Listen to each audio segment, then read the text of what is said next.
Good afternoon. Shalom Avracha. Thank you everyone for coming out. I don't know if you noticed, but I'm not from Brooklyn originally. Don't know what gave it away. I'm actually from England. And about a month ago there was a celebration, a very, very big celebration in England, which I had to watch. Because once you're from England, it's just part of who you are. It was the Queen's Platinum Jubilee, which means that she's been on the throne for 70 years. And there was a massive celebration, epic, all over. They gave a 3 or 4 day weekend off from work. There were concerts and music, and I'll be honest, I had to watch. I have nostalgia for this stuff. I'm actually going to London with my family for the first time in many years. And we're going to visit the Queen's Palace. I want to show my kids the stateroom, and my kids were watching me, watching this celebration of the Queen. And she's there on the balcony, waving to millions of people. And my kids are like, what are you doing? Why are you watching this old Safta waving to all these people? I'm like, Safta? That's the Queen of England, Malchut. You get to see real majesty. What do we have here in America? The Kardashians. Okay, maybe. But we have real Malchut.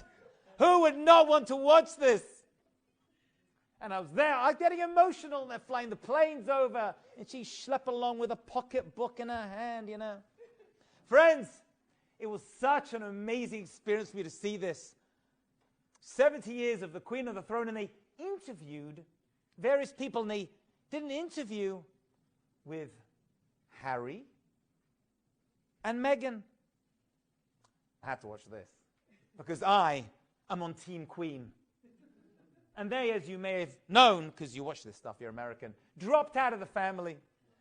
And they spoke to Prince Harry and Meghan, and they said, tell me, what's your relationship like with your grandmother, the Queen? Imagine that. Your grandmother, the Queen. And Harry I mean, what would you say? What's your relationship with your grandmother? I don't know. She loves me. She feeds me all the time, day and night. After an entire meal, she says, I look thin, eat more. That's everyone's relationship. Put a coat on, but it's 80 degrees outside. I said put a coat on, you're going to die of frostbite. Makes no difference. That's what I was expecting Prince Harry to say. He didn't say that. Do you know what he said? It's actually very sad. He said, you know, I don't see her as my grandmother. I always saw her as my boss. That's what he said. You can see it online. She's not my grandmother. She's my boss. How terrible. How sad is that? Imagine that relationship. No wonder he went off the derech. He went OTD. So would I. Maybe that's our problem too. Maybe our problem is we see Hashem as our boss and not as our Avinu Shebashamayim, our Avinu Malkeinu, as our Father and our King. If we want to keep our children, ourselves, in the family, in the mishpacha, Prince Harry and Meghan taught us something, that you've got to create a familial relationship between you and Hashem. It's not okay to see Hashem as the boss, just throwing commands on us. And the many children, young men and women, actually not so young anymore. Someone in my house who's in his 40s says he has a trouble relating to Hashem. He's a frum guy, married with kids, a good guy. He says, I have a blockage in my relationship to Hashem because when I grew up, my parents, the Holocaust survivors, they would shout, they would say, go to Minyan, you have to wear a hat at the table when you say Birkat Hamazon. And to wake me up, they used to throw ice water in my face. How do you expect? Maybe those generations it worked, but it ain't working today, friends. It's not working today. It's got to come from a place of love and ahava. You know, there's a very unusual mitzvah which we speak about, but not too much about because we have no reason to know why it's done, is the para aduma, the red heifer, the red calf. Everyone's always obsessed. We're trying to find a red calf. Oh, we found a red calf in Lakewood. Oh, Oh, we found another one. No black hairs, completely red. Didn't work it. Everyone's looking for the red cow. Anything me. I look at it, I'm like, that'll make a great kebab. Sorry. But that's what they're looking at. Right? I'm like, oh, shishlik. Put the paraduma on the mangal, you can have a great weekend. No, every Jew suddenly obsessed with finding the red cow. Well, I think every kid knows. The truth is, we have no idea about this mitzvah. Even Shlomo HaMelech, the wisest of all people, turned around and said, to me, I wanted to be wise. However, it was far from me. And the Midrash says, what was far from Shlomo HaMelech? He knew everything. He knew the language of the animals. He could understand the language of the birds, and the Bilam couldn't understand his donkey. Shlomo HaMelech would have understood it. He knew exactly what he was saying. But he says, he says, I wanted to be wise, but what was he talking about? Paraduma. It's the ultimate chok, the ultimate statute that we do not know the reasons for. And yet, Rashi says, I'll tell you the reason for the paraduma. I got a reason.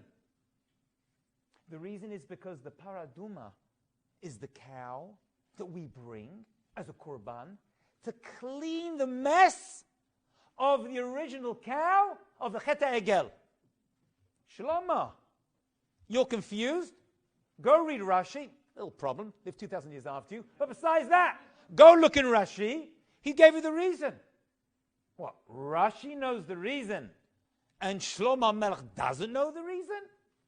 What is going on over here, my friends? What is the secret to the paraduma? What was Shlomo Melech telling us in Kohelet? And what is Rashi telling us on the parasha? And the answer is going to teach us a lot, because we know that one of the 5 calamities that happened today, Shivas B'Tammuz, actually yesterday, it's a nidre of Shivas B'Tammuz, was that the Moshe Rabbeinu broke the Luchot. Why did he break the Luchot? Because he saw the Chet HaEgel. The Chet HaEgel happened today. So we know the solution to the breaking of the Luchot is related through common sense to the Chet HaEgel, the sin of the golden calf. And we know that happened today. So if we can figure out the paraduma, we can figure out exactly how to fix today's problem. You get the equation, right? It makes sense. The only problem is, we don't know the reason for the paraduma. It's a chok. So we're stuck. And here Rashi says, oh, you got it. So what exactly is the answer, my friends? And the answer is going to have to be that when it comes to Emunah, Emunah Pshita, simple Emunah, that's going to be the solution to your problems. Shlomo Melech was smart, really smart. However, even he said, this, no idea. This is beyond me. Does that mean Shlomo Melech turned around and said, well, I don't know the reason, no paraduma for me? He didn't say that. Rashi's saying that is the solution. The solution is, you don't know. Keep it simple. Kiss. Keep it simple, stupid. That's what they say. Emunah, we live in a generation, my friends, listen very carefully. We live in a generation where there's so much information. We're bombarded with it. Everyone knows every answer. You want to know anything? Used to be in the old days, you want to know anything? You just didn't know the answer. I don't know, is Bill Cosby still alive? You used to fight for 2 hours over it. No one had the answer. Now you Google it.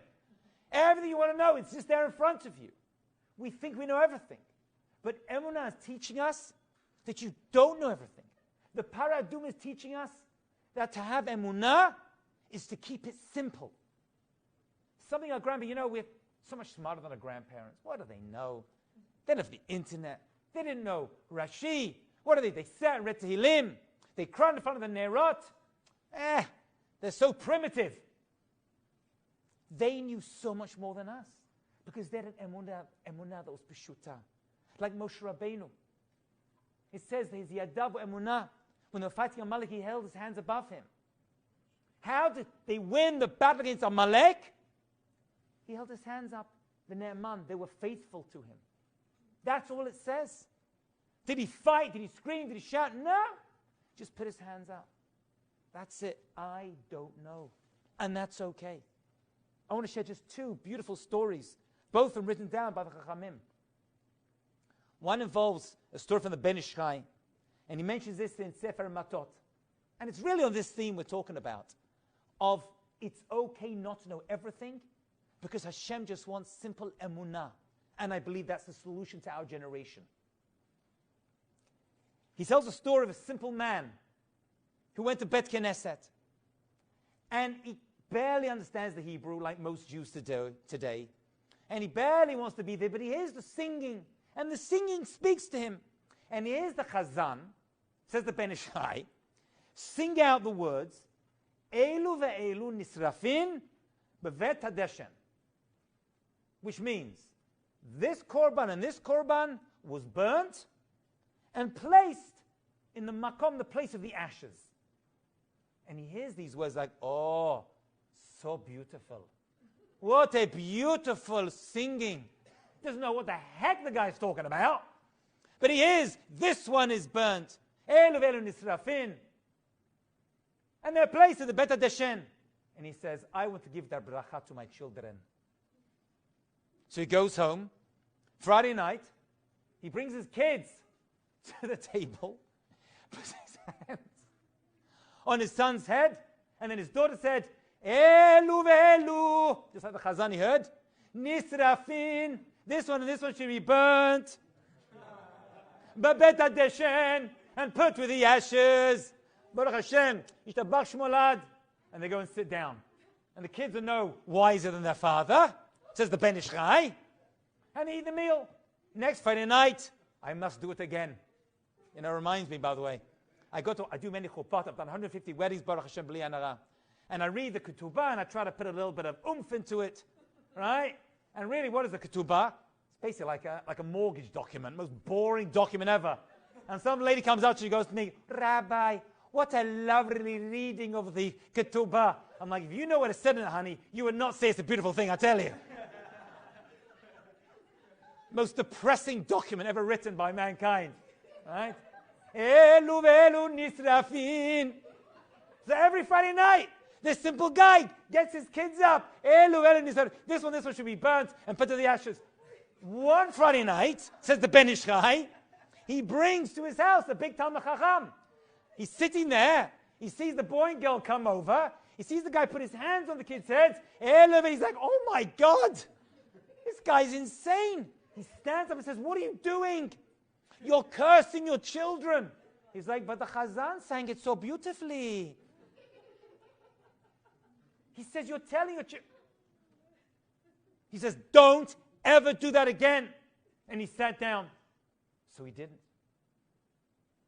That night, this Talmid Chacham went home. And he had a dream. And in a dream, an angel came to him, he says, and the Ben Ish Chai writes this down, and said, you did a tremendous Aveirah. Hashem was rearranging those letters that simple Jew was making into words of bracha, and you ruined it all. You better go home, and you better return to that man and tell him to keep making that same bracha. Elu ve'elu nisrafin, says the Ben Ish Chai, that was the greatest bracha that this malach had ever heard. It's a similar story. It's funny, but it's true. There was a Bet Knesset, and this story is brought down by the Sefer Hasidim, that a Kohen would go up to the bima to do Birchat Kohanim onto the Duchan. And this guy, again, was a simple man. Same idea. And he put his hands on the head, out, to spread his hands out, to give the bracha to the people. And as you know, the Kohanim say Birchat Kohanim of Aaron HaKohen, V'yivarecha Hashem v'yishmarecha. Instead of saying v'yishmarecha, this guy would always say v'yishmadecha. The resh looks like a dalid. V'yishmarecha means you should be protected. V'yishmadecha means shmadach. You should be destroyed. And he gets up there every time and he's telling me, v'yishmarecha Hashem v'yishmadecha. And the Chacham of the Bet Knesset is getting really upset. You're trying to destroy my community. Are you crazy? And he goes up to this Kohen and says, it's not Yishmadecha, it's Yishmarecha.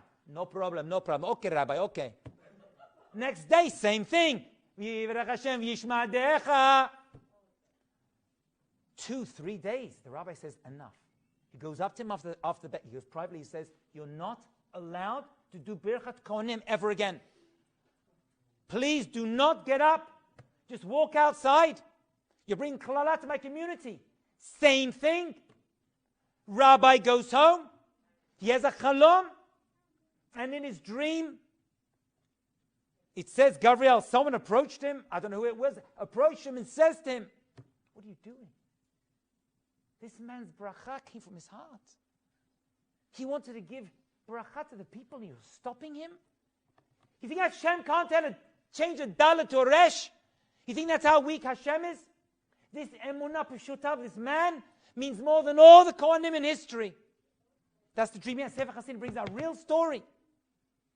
And he went and he apologized to the man, he put him up there again. And every time he went to Birchat Kohanim, Yishmadecha. A great bracha.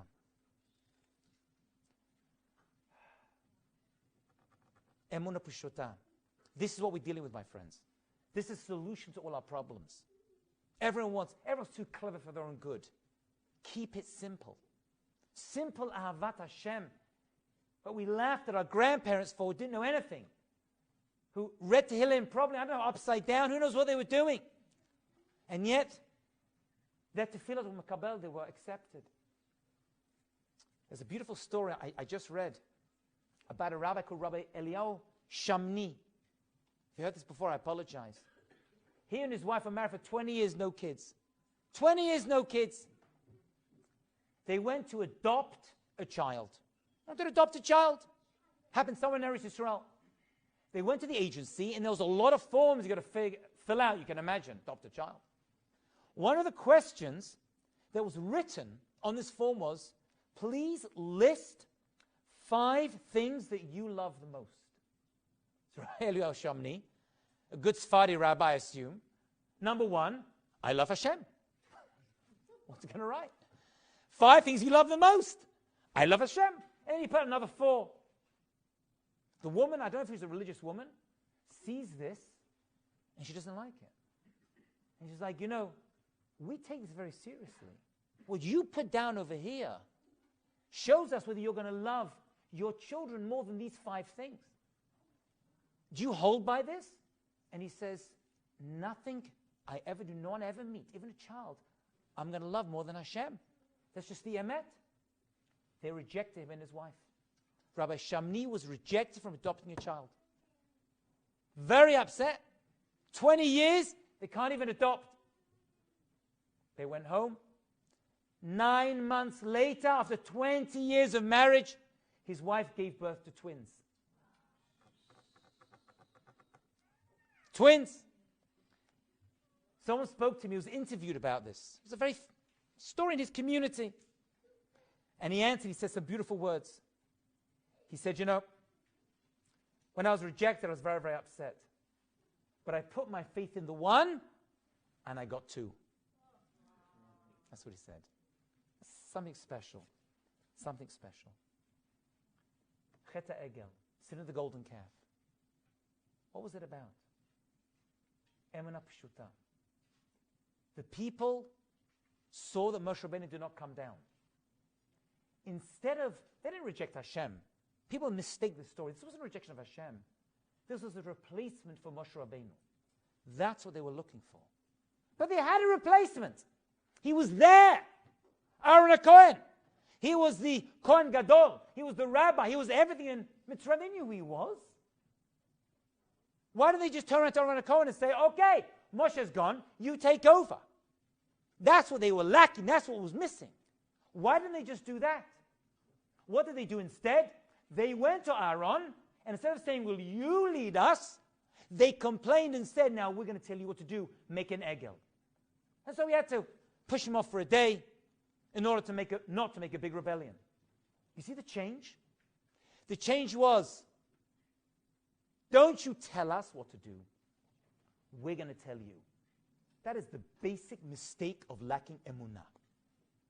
Don't tell me, I'll tell you. Emunah is, I'm listening to you, Hashem. I don't know the reasons. I don't understand why. But in the end, I need emunah. I need to come through this. You know the big difference between the women who did not sin today. You realize that? The women did not sin in Shivas B'Tammuz. They did not worship the golden calf. The men did. How did they worship the golden calf? We know. They were dancing. They danced and they danced. But the women also danced. But where did they dance, say Chazal? Where did they dance? At the Yam Suf. So we have two dancings. The dancing of the women at the Yam Suf saved them from the dancing of the men at the time of the Chet Egel. And the Leviim also did not get involved. They didn't dance. We know that. That's how they became the Kohanim and Leviim. Because they didn't dance either. Because they danced in the Mishkan with song and music. What's the solution, my friends, to the Chet Egel? Happiness, joy, simcha, and emunah. For ourselves, for our family. If you see your savta, you see a grandmother as the boss, if that's how you see Hashem as the boss, and there's no simcha, Chet Egel. Para Aduma is simple, pashut, emunah. And that's why the Midrash tells us that in the schut of the Para Aduma, we will bring the Geula. Weird, right? Looking for a red cow? That's the solution. That's not what they're saying. They're saying that the solution to bring the Geula is not to overthink everything, but to have simple emunah in our tefillah, in our questions. Having emunah will bring us Geula. That's what we're going to have to do. Just talk to HaKadosh Baruch Hu, not as a boss, which we may have taken from our childhood, but as our Avinu, Sheba Shemayim, our Avinu Malkeinu, and Bezrat Hashem, we will see the redemption, and this will be our last Shivas B'Tammuz, leading to Tisha B'Av, God willing. Thank you.